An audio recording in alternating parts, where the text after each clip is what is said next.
Queridos, paz do Senhor Jesus. Paz do Senhor. Por favor, abra sua Bíblia no texto escolhido como base para o tema dessa festa missionária.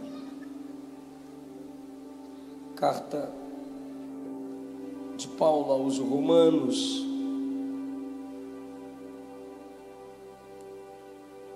no capítulo de número 12.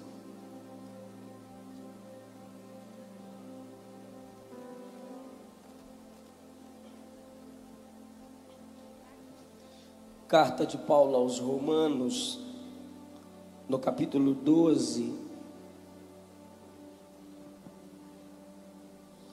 Paulo diz à igreja de Deus em Roma, no versículo 2: E não vos conformeis com este mundo, mas transformai-vos pela renovação do vosso entendimento, para que experimenteis qual seja a boa, agradável e perfeita vontade de Deus. Assentai-vos, queridos, meu muito obrigado.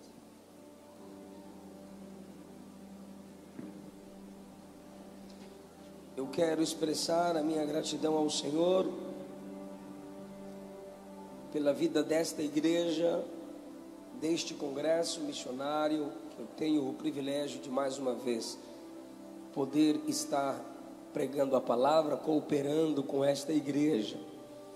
Pastor Rinaldo Silva, meu muito obrigado pelo carinho, pela oportunidade, pela recepção. Pastora Simone, que o Senhor os preserve, os use cada vez mais.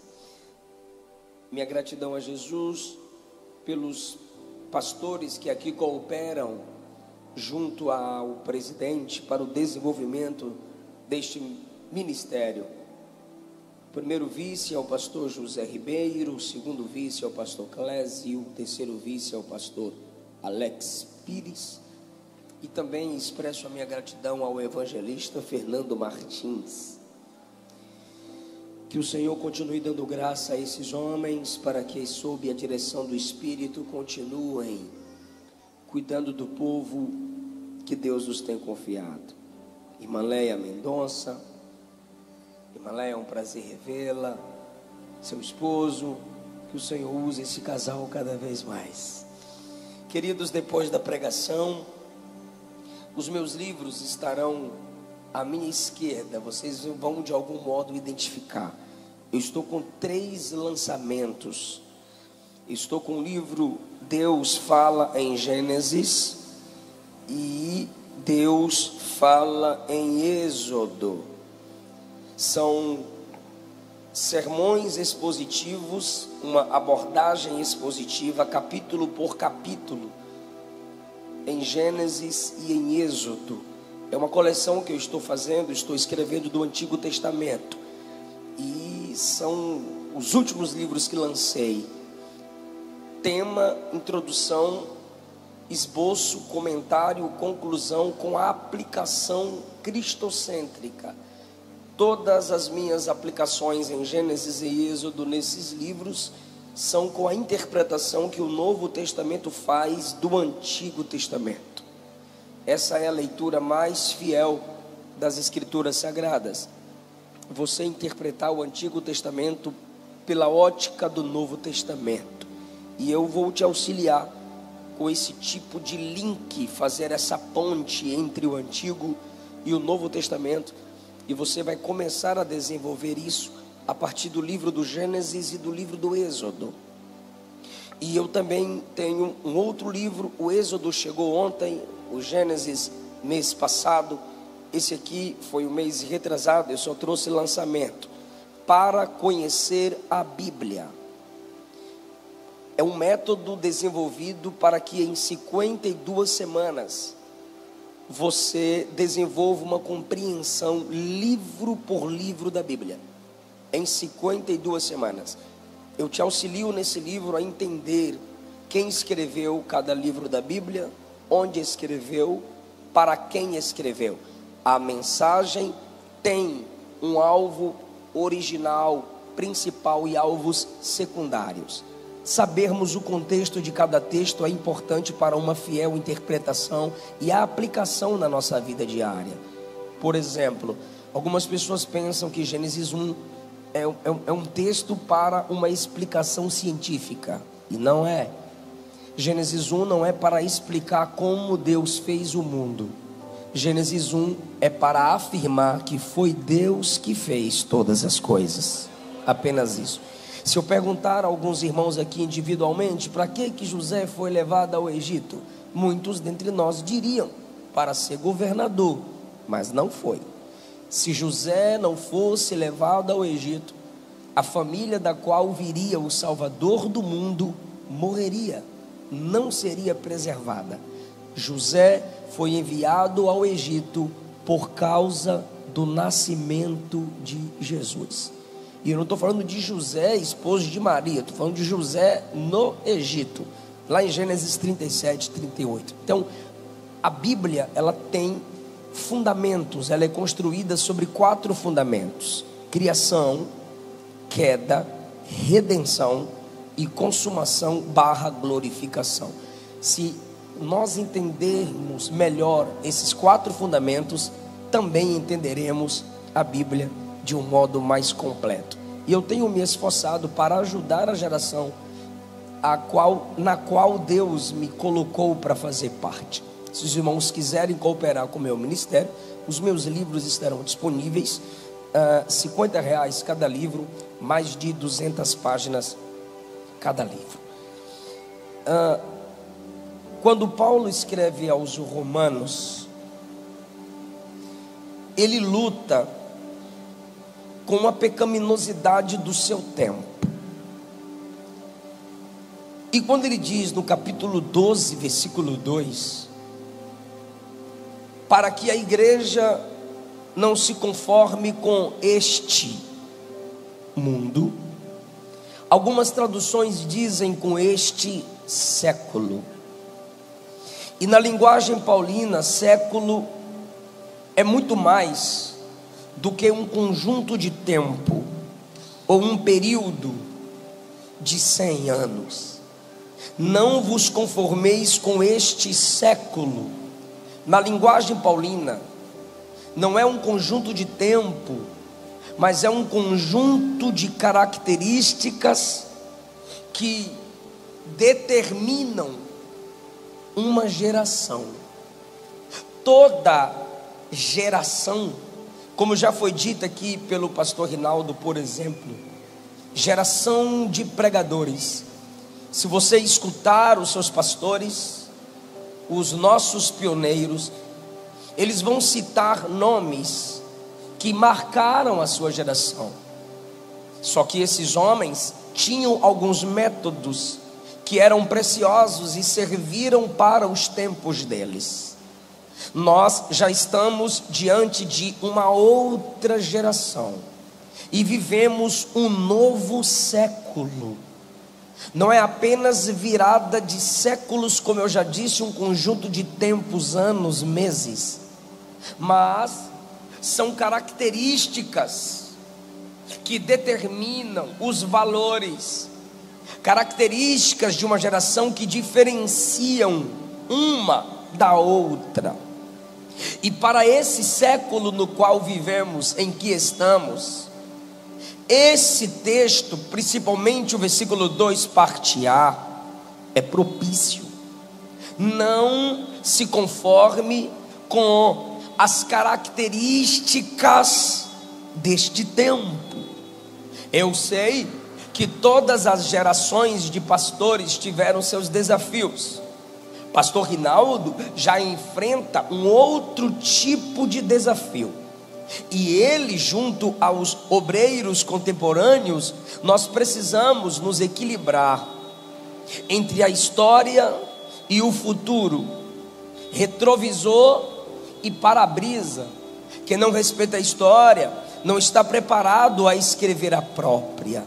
Então a gente precisa nos armar com a força, com as experiências de quem veio antes de nós e com as estratégias dos que estão conosco.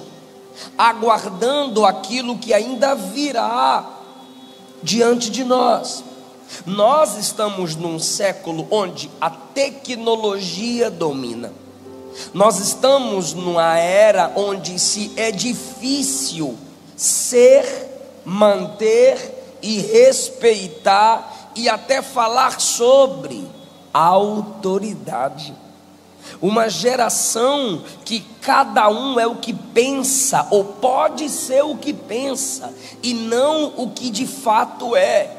A geração da ideologia de gênero, que é um conjunto de ideias que quebram princípios e valores tradicionais e conservadores, dizendo às nossas crianças, adolescentes e jovens que eles não são o que biologicamente nasceram, eles são o que psicologicamente podem ser e sentir.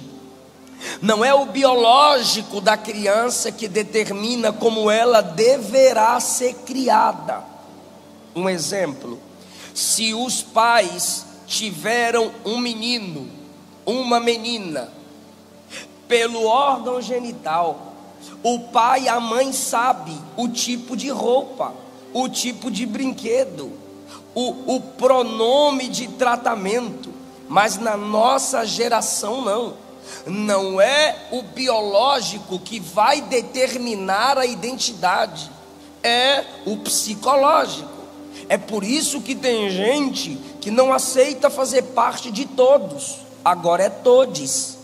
É por isso que tem gente que se sente bicho, mas ninguém quer comer ração. O meu Facebook está bloqueado há 1 ano e 6 meses, porque eu falei contra 1000 jovens que se reuniram na Alemanha, buscando serem reconhecidos como animais. Queremos o direito e o respeito, porque nos sentimos animais. Só que ninguém queria ração. Eles queriam o direito de serem reconhecidos como cães para terem relação sexual com animais. Um texto que eu fiz mostrando a decadência dessa geração, levei bloco. O meu Instagram foi bloqueado em 27 países. É o século em que estamos. Querem determinar o que você pode falar ou não, no sentido de cada um tem a sua verdade. E aí, meu irmão? Eu estava agora no Canadá com a minha esposa e o casal de pastores estressados, e era hora do almoço. Eu falei: qual o motivo do estresse? Fala para nós. É bom que eu já prego com raiva. Aí o pastor disse: lê essa matéria aqui com a gente, e mostrou lá, leu uma matéria para nós. As escolas liberaram 100 vagas para que representantes religiosos falassem aos alunos nas escolas. Sabe quantos crentes? 20. Sabe quantos satanistas? 80. Eu falei: mas para falar religiosamente precisam estudar capelania, precisam se formar, precisam fazer aquele curso de capelania. E a pastora disse: é isso que me intriga. Eu disse: não. Ela: sim, os satanistas fizeram capelania para entrar nas escolas e falarem que o diabo não é o que a igreja diz que é. E enquanto eu estou todo domingo na igreja dizendo: irmãos, vamos nos preparar, vamos estudar, os crentes fogem.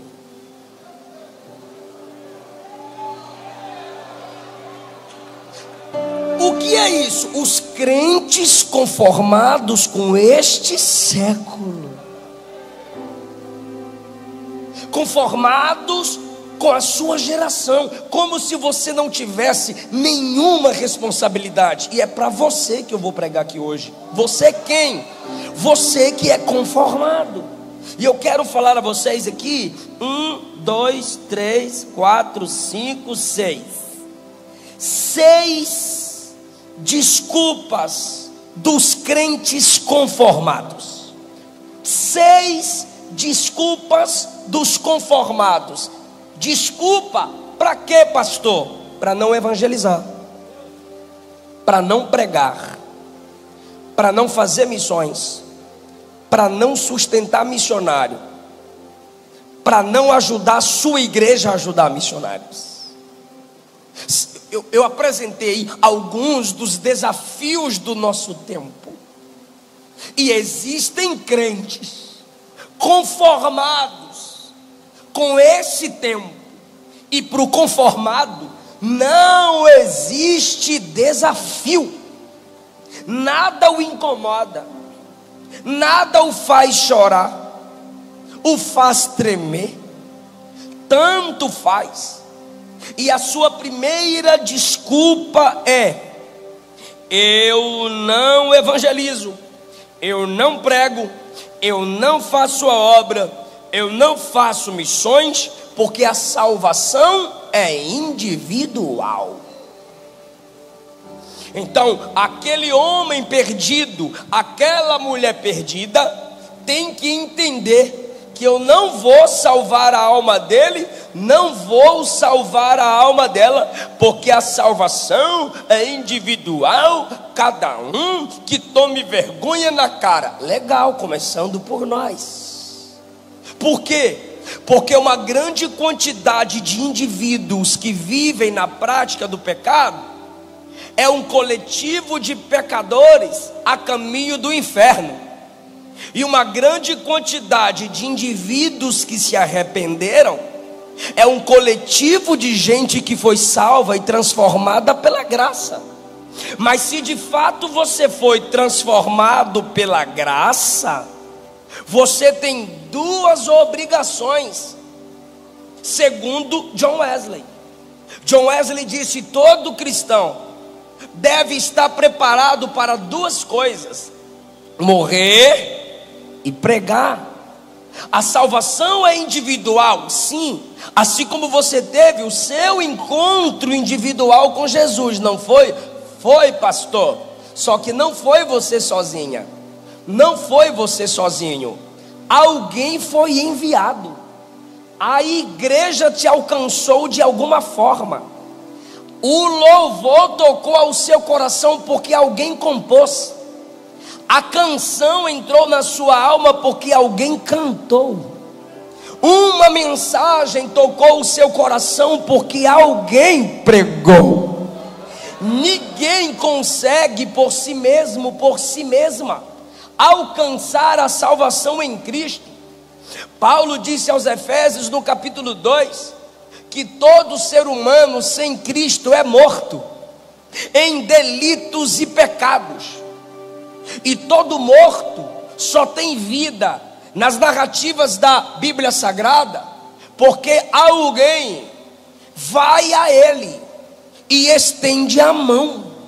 Nenhum morto voltou à vida por si próprio, pelo próprio poder, senão Jesus, pois nele não havia pecado e a morte não poderia retê-lo. Mas todos os homens estão espiritualmente mortos em delitos e pecados. O fato de a salvação ser individual não anula a minha responsabilidade de individualmente ou coletivamente levar a palavra aos indivíduos. A salvação é individual, mas quem tem a palavra da salvação para o indivíduo que se perde é um povo que se reúne. É a igreja que abre as escrituras, é a igreja que dá glória no culto pentecostal. Se a igreja entender que a salvação que é individual só será realizada no indivíduo, se ela falar da salvação que ela tem, sim, se a igreja não entender isso, milhões e milhões de almas continuarão indo para o inferno, e milhões de crentes continuarão conformados com este século. Cristãos conformados com os pecados da sua geração inventam essa primeira desculpa, que a salvação é individual, cada um cuide de sua alma. Eu não vou me aprofundar mais nisso, porém, na maioria das vezes, esse é o grupo do não julgueis. Já que ele não pode pregar para ninguém, nem ela pregar para ninguém, ninguém pode julgar os pecados de ninguém. Por quê? Porque a salvação é individual. É o grupo da falsa interpretação bíblica. É o grupo que não suporta ver a igreja confrontar o pecador que está afrontando Deus com sua vida pecaminosa. A segunda desculpa do crente conformado é que Deus já predestinou as pessoas tanto para o céu quanto para o inferno. Uma predestinação fatalista, que até calvinistas reformados sinceros não pregam e não anunciam esse tipo de desculpa. Mas o crente conformado com a sua geração, nada nesse mundo o incomoda. Ele diz: sendo Deus soberano, sendo Deus onisciente, já está tudo traçado. O bebê já nasce eleito para o inferno, e o outro bebê já nasce eleito para o céu. E aí, meu irmão, e aí é que eu não preciso pregar.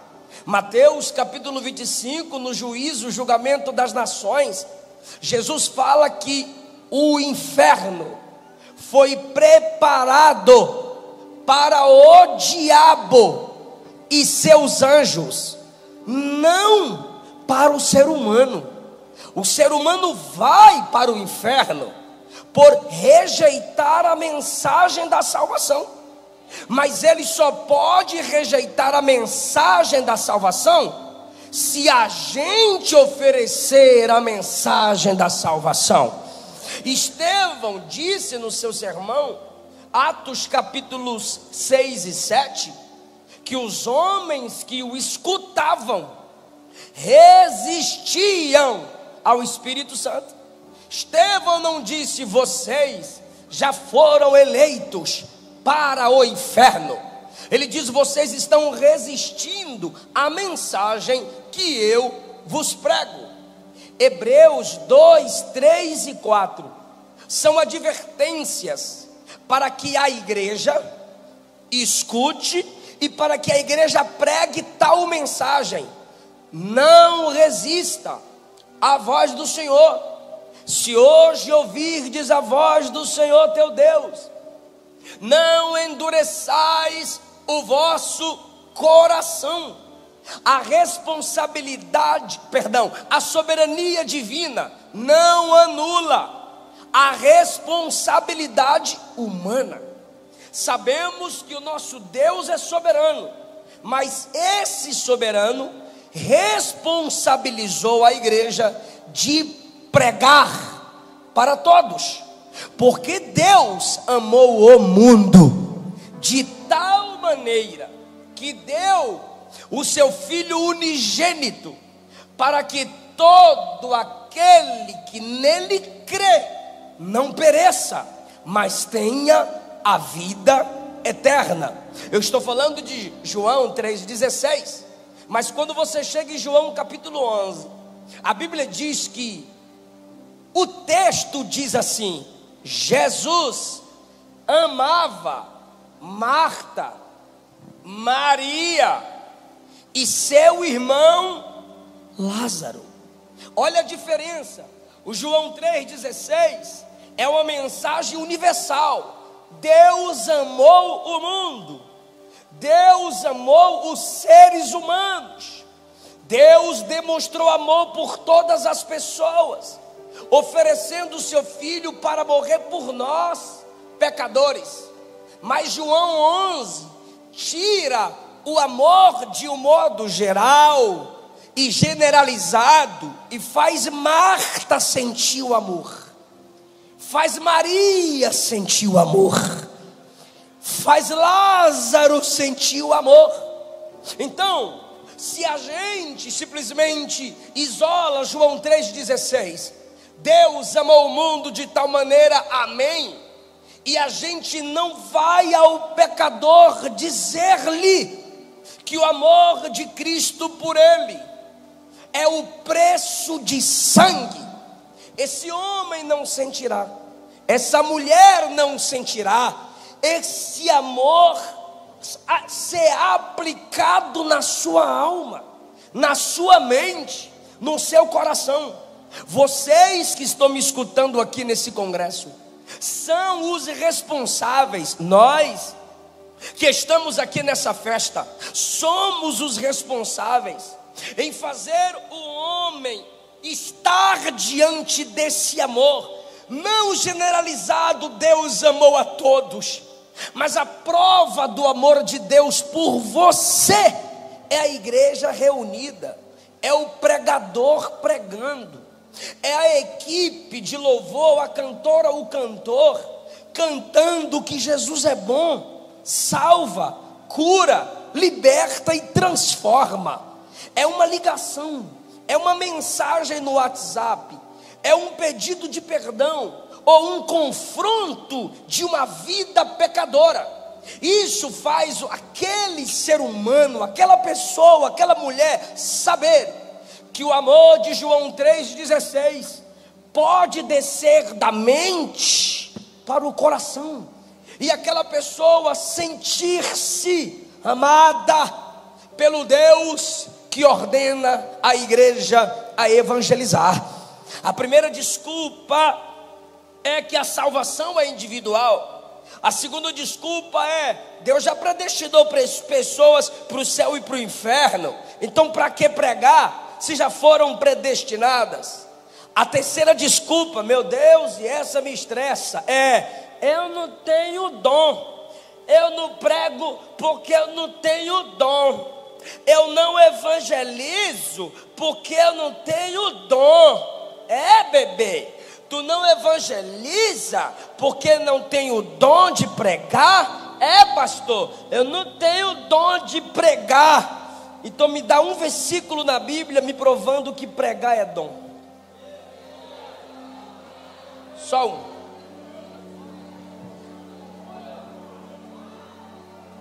Ah, lembrou que não tem? Então vai acabar a desculpinha hoje.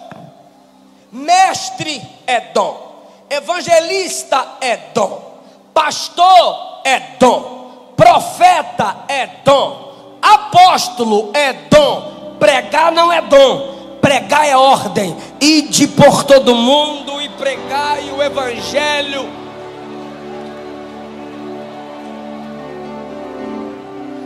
Só que para você, pecado é adultério. Para você, pecado é só prostituição. Para você, pecado é viver na mentira. E desobediência é o quê?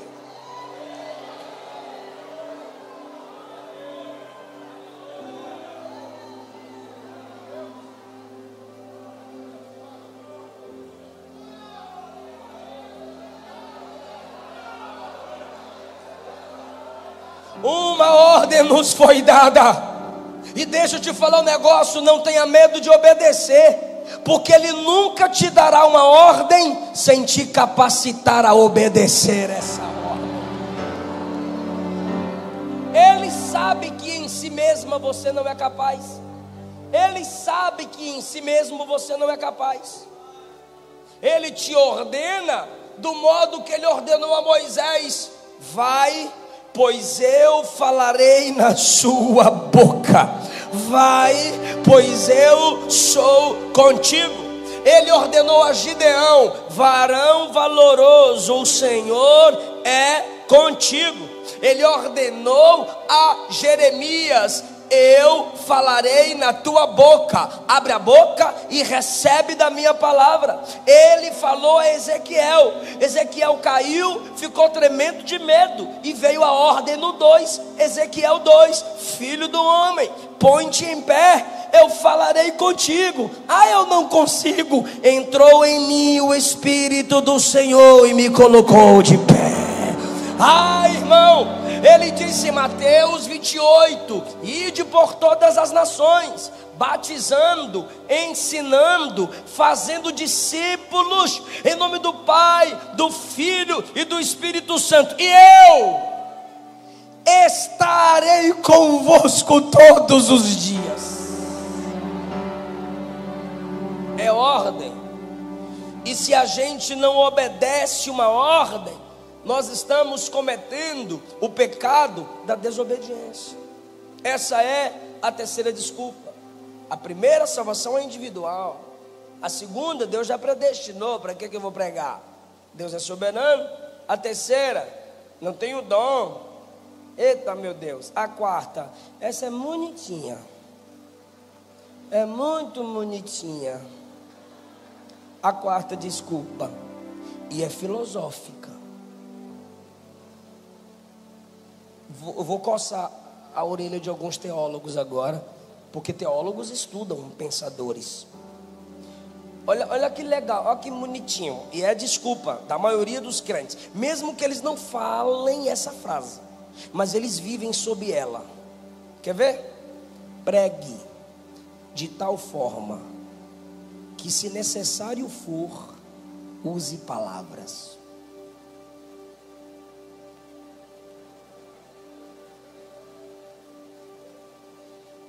Esse pregue é viva.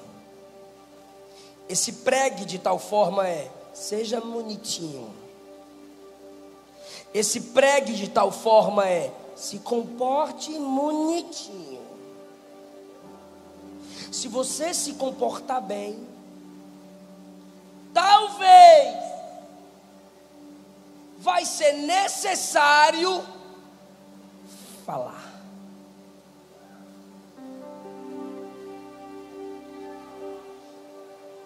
A frase é legal, mas não é de todo bíblica. Por quê? Não há evangelismo sem fala. Não há evangelismo, pregação, missões sem verbalização. Efésios 5 diz: sede, pois, imitadores de Deus, como filhos amados. O texto está me mandando imitar Deus. E qual é a primeira apresentação que eu tenho de Deus na Bíblia? E disse Deus.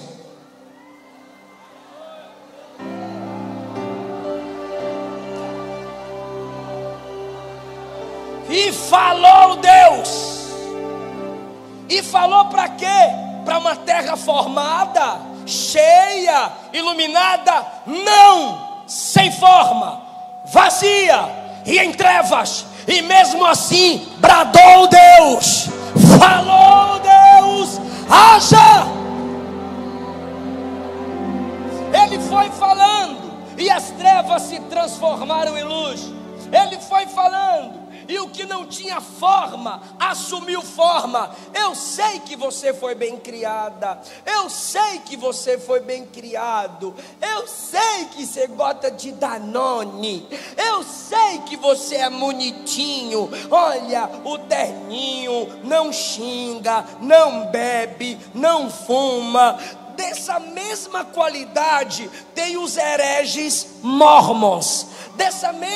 Nesse mesmo perfil tem os hereges testemunhas de Jeová, que não tem a mensagem verdadeira, mas está todo dia de porta em porta pregando a mensagem falsa. E você que tem a mensagem verdadeira, o Cristo verdadeiro, faz parte do exército verdadeiro. Está calada. E quando alguém fala, você ainda chama esse que fala de polêmico ou de polêmica. Se alguém é polêmico por falar a verdade, você é covarde porque foge dela.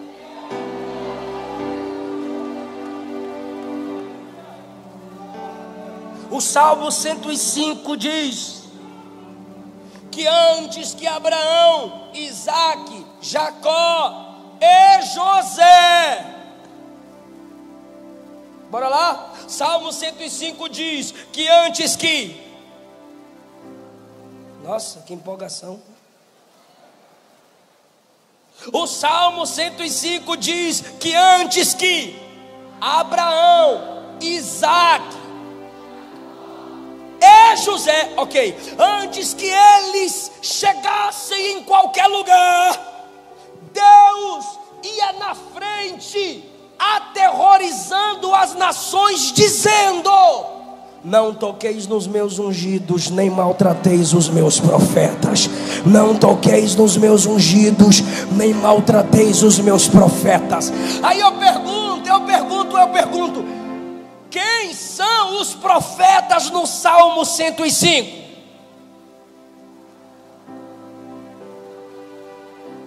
Olha a minha empolgação.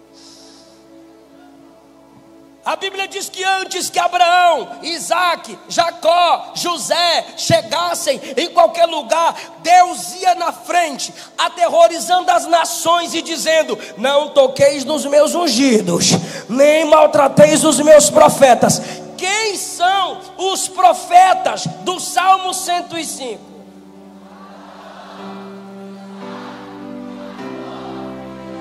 Opa! Então a gente chama esses homens de mas o Salmo 105 diz que além de patriarcas eram Você identifica um profeta porque ele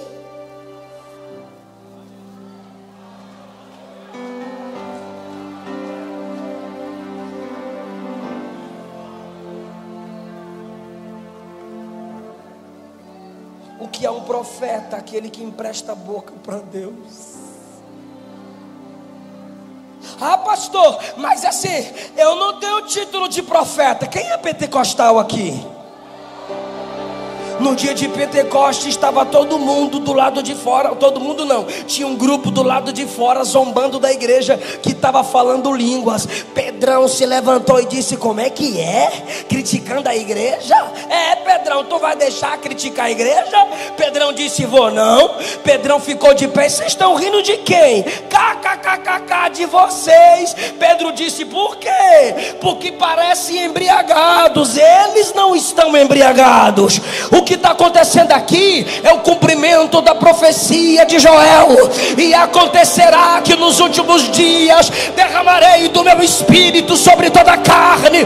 Vossos filhos e vossas filhas, para de graça, irmão, vossos filhos e vossas filhas profetizarão. Abra a boca e fala. É por isso que eu já disse para esses reformodinhas, é por isso que eu já disse para esses atores da Rede Esgoto de televisão: se falar de lá para cá, vai ouvir a igreja falar daqui para lá, porque a igreja é a coluna e o baluarte da verdade. É a igreja que é coluna e baluarte da verdade.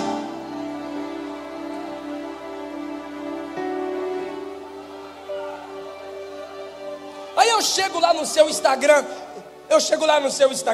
e tá assim, ó: cristão conservador. Legal.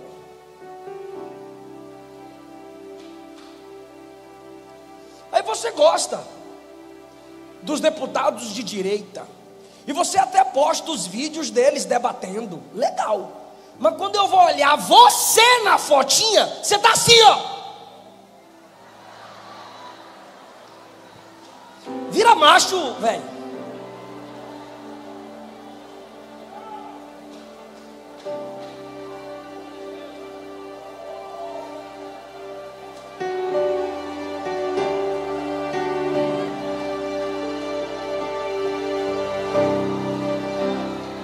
Abre bem a tua boca e eu a encherei. Ainda é palavra que consola a igreja.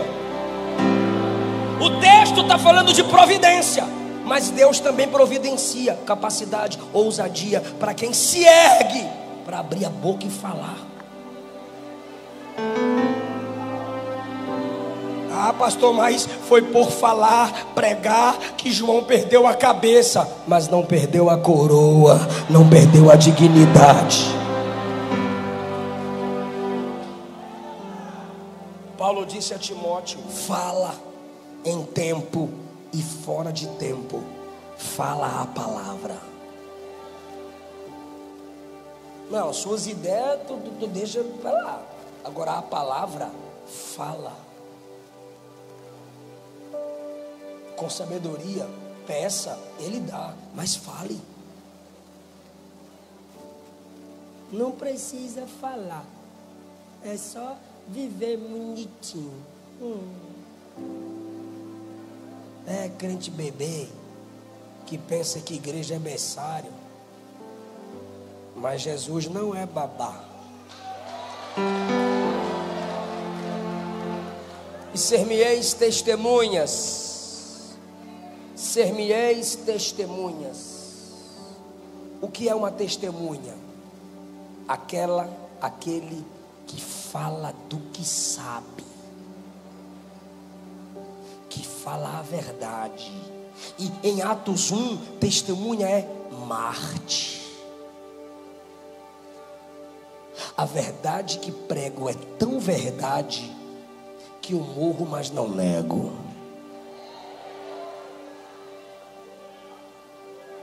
Não sei se vocês já viram o vídeo desse testemunho meu. Sei lá, tem gente que critica, então para eles é testemunho.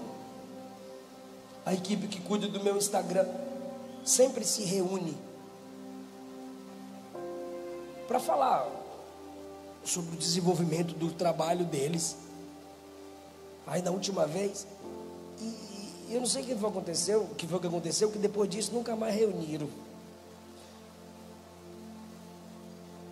Pastor, olha o seu gráfico de interação. Aí o negócio lá em cima, né? Principalmente quando eu posto com meus filhos ou com a Luana, o povo interage muito. Falei, que legal. Pastor, olha os seus seguidores.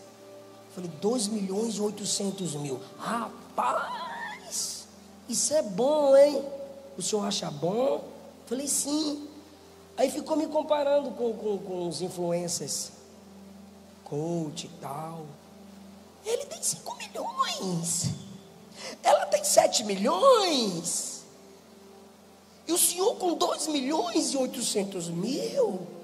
Falei, para a mensagem que prego, tem muita gente.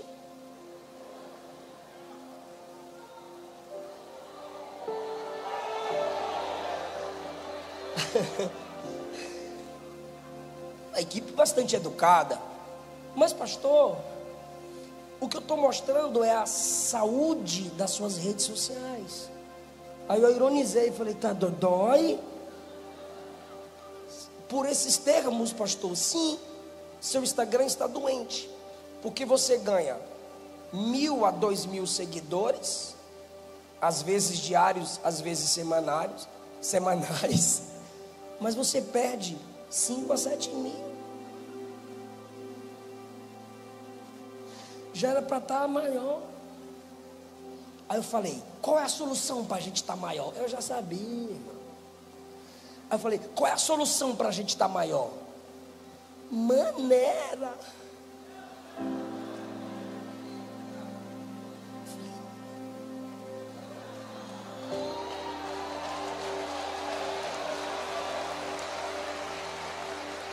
Vou mandar vocês aplaudindo para eles.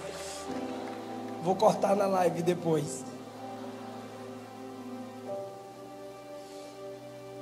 Às vezes pedido de desculpa.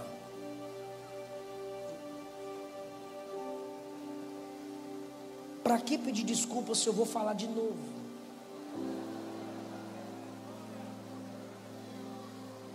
Eu prefiro entristecer meus seguidores 30 minutos com a verdade que vai levá-los para a alegria eterna, do que alegrá-los 30 minutos com mentiras que vão levá-los à tristeza eterna.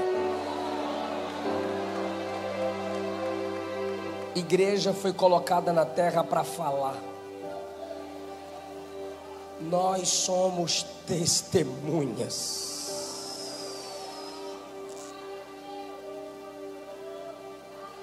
Quinto lugar, o ID foi para os apóstolos apenas. Essa aqui é de sensacionista barato. Sensacionista é aquele grupo que diz que os dons extraordinários, milagrosos cessaram. Tem um debate meu na Musical FM com um pastor sensacionista. Se você quiser assistir em casa, você faz isso. Não todos, só que a maioria dizem que o ID, não todos, os sérios calvinistas reformados não inventam isso. Mas esses netcrentes e youtubobos reformodinhas dizem que o ID de Mateus 28 foi apenas para os 11 reunidos ali, por causa de Marcos 16. Quando o ID de Marcos 16 envolve línguas e curas. Como eles não creem em línguas e curas, então eles resumem Mateus 28, Lucas 24 e Marcos 16 e dizem que o ID foi apenas para os 11 ali reunidos. E junto a eles, isso aqui é mais teológico, eu preciso falar mais calmo. E junto a eles conecta-se um ramo. Conecta não, se desenvolve deles um raminho antibíblico, que diz que além de ser, imagine eles conversando, e assim, mano, é o seguinte, mano,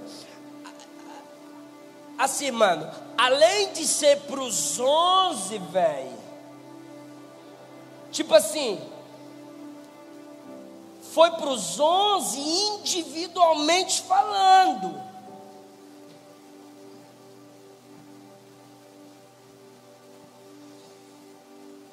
Sendo para os 11 individualmente falando, teríamos que afirmar que cada cristão é inteiramente responsável por cumprir a totalidade da grande comissão. Se foi dado aos 11, ó, você prega ali, você prega aqui, você prega lá, você prega acolá. Se naquele dia Jesus estava fazendo isso, nós estamos responsabilizando cada servo de Deus ali em cumprir o ID em sua totalidade. E isso é impossível. Um cristão individualmente, ou apenas 11, não poderiam, em suas individualidades, evangelizarem todas as nações, fazerem discípulos em todas as nações. Mesmo que um crente se dispusesse a ir individualmente a um país distante para anunciar o evangelho, morresse por essa causa, história legal. Mesmo assim, esse crente falharia na sua missão, pois deixaria tantas e tantas outras sem serem evangelizadas, sem fazer discípulos e sem batizar nelas. Nenhum indivíduo seria capaz de obedecer e de cumprir aquele ID, se Jesus estivesse falando apenas aos 11 e individualmente, você. Mateus 28, Lucas 24, Marcos 16, não foi apenas para os 11 ali reunidos. Por quê? Primeiro, porque aqueles eram o núcleo da igreja, são os primeiros membros da igreja de Jesus. Paulo disse aos Efésios no capítulo 2, que a igreja em Éfeso estava fundamentada na doutrina deles. Então eles foram os primeiros, como nós pentecostais gostamos de chamar, os pioneiros. Se fosse assim, as experiências dos nossos pais seriam só para eles, e não para aqueles que vieram herdando depois deles a mensagem que eles deixaram. Então a ordem do ID não era apenas para os 11 ali. Por quê? Segundo motivo, porque no final do mandamento da grande comissão, Jesus disse assim: vem comigo, eu começo e você continua, e eu estarei convosco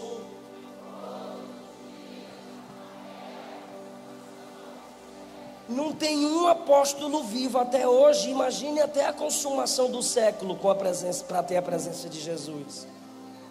Ele prometeu que enquanto a igreja cumpre o ID, a presença dele é garantida escatologicamente, até a consumação dos séculos. Ele estava dizendo que a promessa da presença dele duraria enquanto houvesse nações a serem evangelizadas. Por isso ele diz: eu estarei convosco até a consumação dos séculos, porque é até a consumação dos séculos que a igreja que começou com os apóstolos está pregando. E eu pergunto para a igreja local: ainda tem gente que precisa ouvir de Jesus?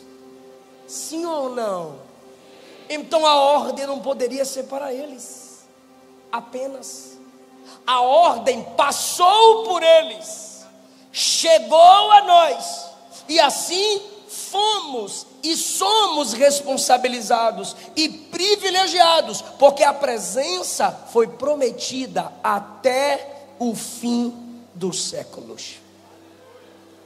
John Piper escreveu: enquanto houver tempo e houver nações a serem alcançadas, o mandamento de Jesus continua válido. Vão e façam discípulos de todas as nações. Último lugar, última desculpa dos crentes conformados: já tenho minha igreja, tenho minha cadeira, já tenho minha banda preferida, tem meu culto preferido. Aí eles vêm para o culto e diz: canta cantor, prega pregador, que daqui a pouco para casa eu vou. São os crentes conformados. Sabe qual é a última desculpa?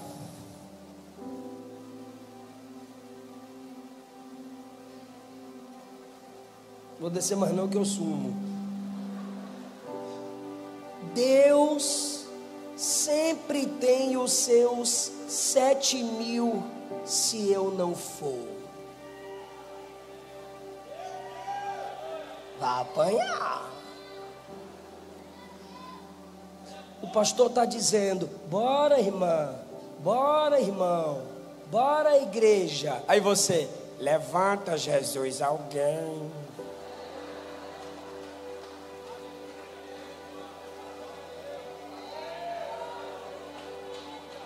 Aí quando esse conformado e essa conformada é confrontado ou confrontada: não pastor, que é isso? O que Deus disse para Elias? Eu gosto é quando vai para a Bíblia, porque conformado não sabe interpretar a Bíblia.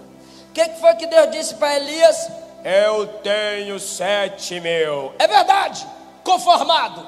Deus falou para Elias: eu preservei 7.000. Igreja que lê Bíblia, falou ou não falou isso para Elias?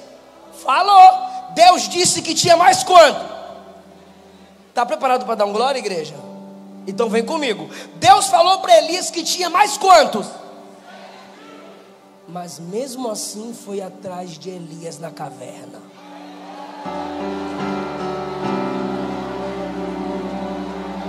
Ferido, machucado, ameaçado, fugitivo, pedindo a morte. Deus tem mais 7.000. Mas eu chamei você, eu quero você, eu incomodo você. Eu não desisto do seu chamado, diz o Senhor. Eu sinto a presença de Jesus.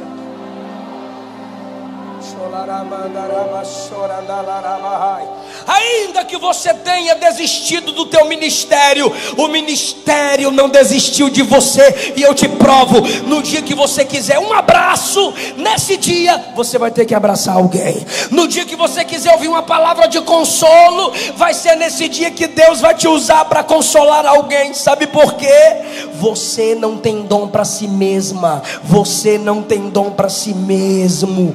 O diabo falou para Jesus: transforma a pedra em pão e mata a sua fome. Jesus não transformou a pedra em pão, porque Jesus era missionário que não tinha dom para si. Mas quando a multidão sentiu fome, Jesus multiplicou o pão e alimentou a multidão.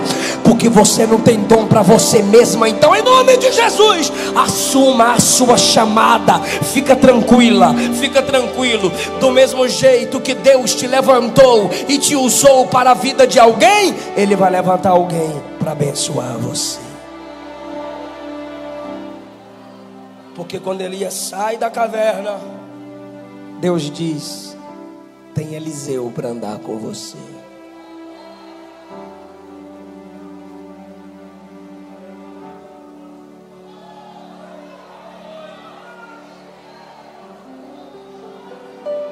Moisés disse: tem Arão. Deus disse: eu quero você. Gideão disse: eu sou o menor da minha casa. Ou seja, tem gente maior. Deus disse: eu quero você.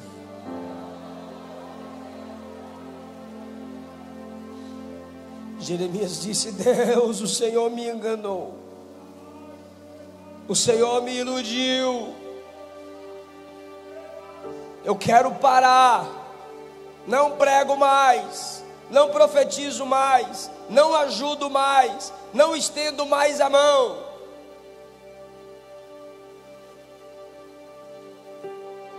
Deus veio a Jeremias e disse assim: se competindo com o homem você está cansado, a partir de agora eu vou te colocar para competir contra cavalos.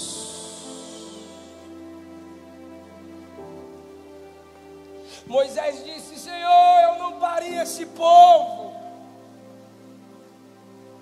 me mata, tira a minha vida. Deus disse: do Espírito que está em ti vou derramar sobre 70. O cabra queria morrer, tinha unção para mais 70, irmão. Estava se sentindo fraco e tinha unção para mais 70. E eu te explico isso no Novo Testamento. Quando estou fraco,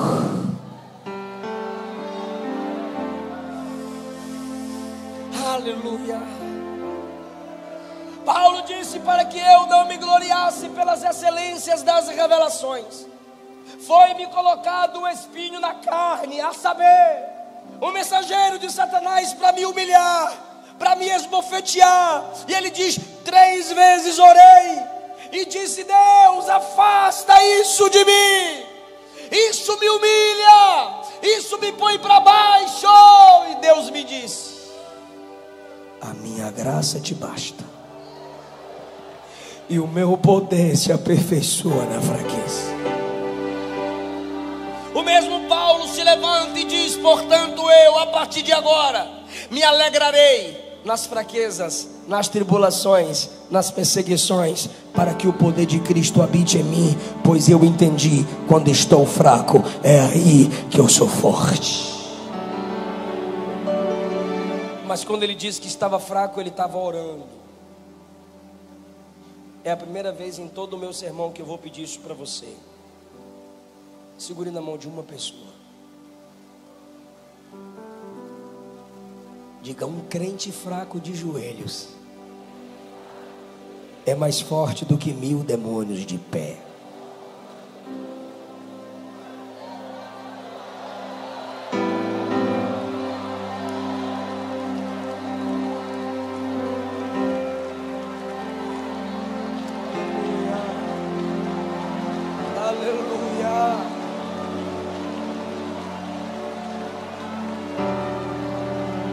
Aleluia. A unção de Deus sobre essa casa. Ele te cura, porque tem muita gente para você curar. Ele te levanta, pois tem muita gente para você levantar. Mesmo se arrastando, obedece o ide. Seu galardão não é aqui.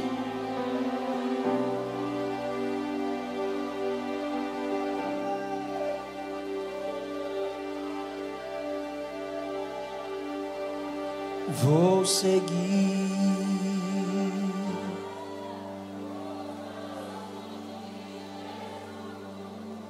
vou levar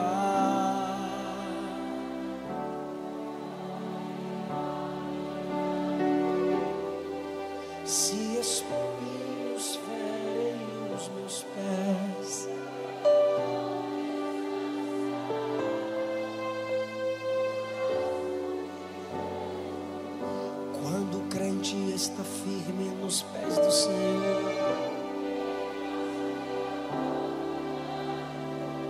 O inimigo se levanta, mas tem que cair. Se cair 1000 ao teu lado, ele não cede, não. Deus dá ordem aos seus anjos para proteger. Então canta, vou seguir.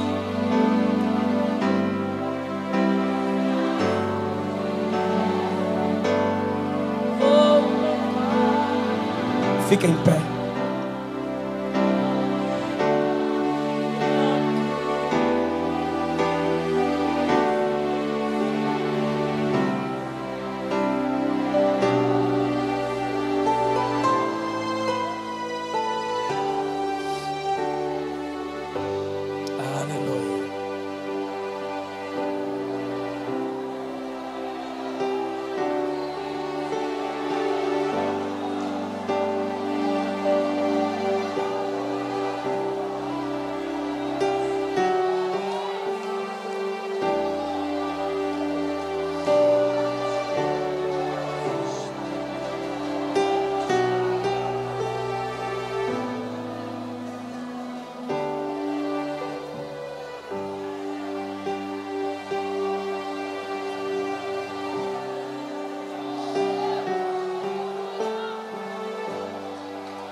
Quando o crente está firme nos pés do Senhor,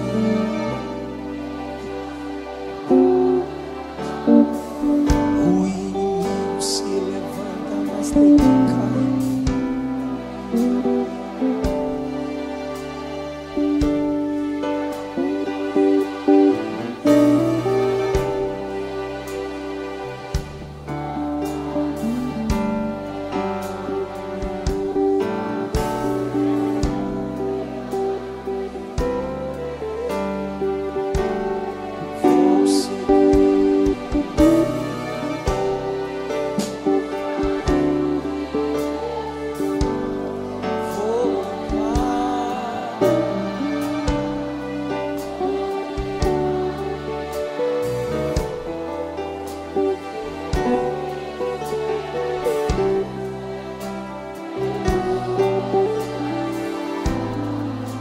Levante a mão. Se espinhos ferem os meus pés,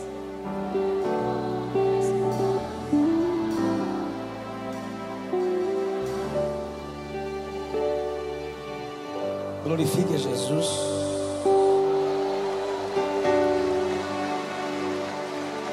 Se tiver alguém que se afastou do Evangelho e quer voltar para papai,